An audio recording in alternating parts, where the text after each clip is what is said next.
Hai, Assalamualaikum warahmatullahi wabarakatuh. Alhamdulillah. Hari ini saya pengen cerita tentang sesuatu yang disebut dengan istilah skydraw.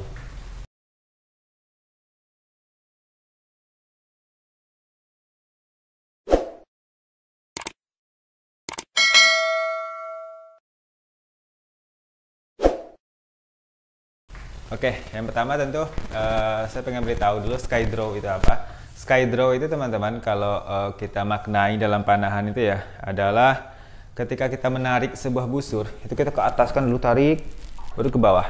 Jadi narik itu dari atas ke bawah. Jadi kurang lebih secara makna gitu, narik yang menghadap ke sky gitu kan, menarik yang menghadap ke angkasa seperti itu. Seringkali kita membahas seperti itu. Oke, perkara skydraw ini teman-teman adalah satu perkara yang seringkali dikritisi atau dikritik oleh para guru-guru, para coach, para pelatih di panahan, baik itu di panahan modern sekalipun sampai ke panahan tradisional. Kenapa? Karena skydraw ini sendiri itu menyangkut perkara safety atau keselamatan.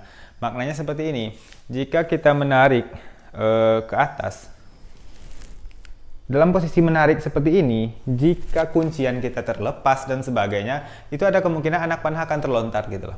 Akan kemungkinan anak panah terlontar jauh, melewati target, melewati batas aman kita di lapangan gitu loh. Jadi perkara skydraw ini seringkali dikritisi oleh guru-guru panahan karena menyebabkan ketidakamanan tadi. Jadi ketika kita tarik dalam posisi seperti ini, terlepas, ini sudah punya daya loh. Maka anak panah akan melontar jauh, melompati target, melompati pagar, melompati batas-batas yang kita masih dalam lingkup safety kita memanah. Jadi atas dasar ini kenapa perkara skydraw ini seringkali dikritik atau dilarang oleh para guru atau para coach kita dalam memanah. Kalau saya pribadi sebenarnya kadang masih sedikit semi-semi skydraw ya. Kalau boleh dilihat pola saya memanah itu. Cuman sedikit, maksudnya ambil pertama saja, kalau segini terlontar pun belum akan jauh gitu loh.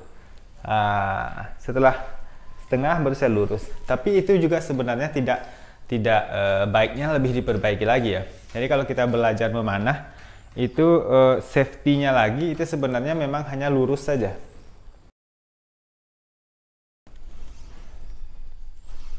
Safety-nya memang lurus. Jadi walaupun terlepas dan sebagainya, dia akan hanya arah ke target. Atau mungkin ada yang dari atas pun tetap dengan posisi yang lurus. Lihat. Ke bawah. Ke bawah. Oke. Ke bawah. Jadi bukan seperti itu gitu loh. Jadi skydraw ini ya kalau berdasarkan pendapat daripada para guru, para coach, para pelatih dibilang kurang safety atau kurang aman ya. Terbaiknya tentu seperti itu. Baiknya tentu kita tidak amalkan, baiknya kita harus perbaiki lagi, baiknya itu. Termasuk itu diri saya sendiri tentunya. Jadi ini bukan berarti saya sendiri juga sudah full lurus seperti ini ya. Kadang-kala saya masih ada sedikit gelombang lah untuk seperti itu. Cuman tidak full skydraw sekali. Nah, ini saya pribadi dalam menarik seperti itu biasanya. Masih adalah sekian derajat naik ke atas, cuman saya pikir itu tidak terlalu berbahaya. Kalau skydraw yang dimaksud itu memang sudah dari atas dia narik. Jadi dalam posisi ini kalau kelepas itu bahaya sekali gitu loh. Oke, sekian dari saya. Sebelumnya ini sekalian busur percontohan ini adalah busur pesanan 37 pound, 37 lbs yang insya Allah akan dikirim segera. Itu saja. Bagi yang tertarik penjualan, jangan tanya di YouTube karena saya tidak akan jawab. Boleh ke Instagram saya saja, Khurazan Arsyidi. Semoga bermanfaat. Assalamualaikum.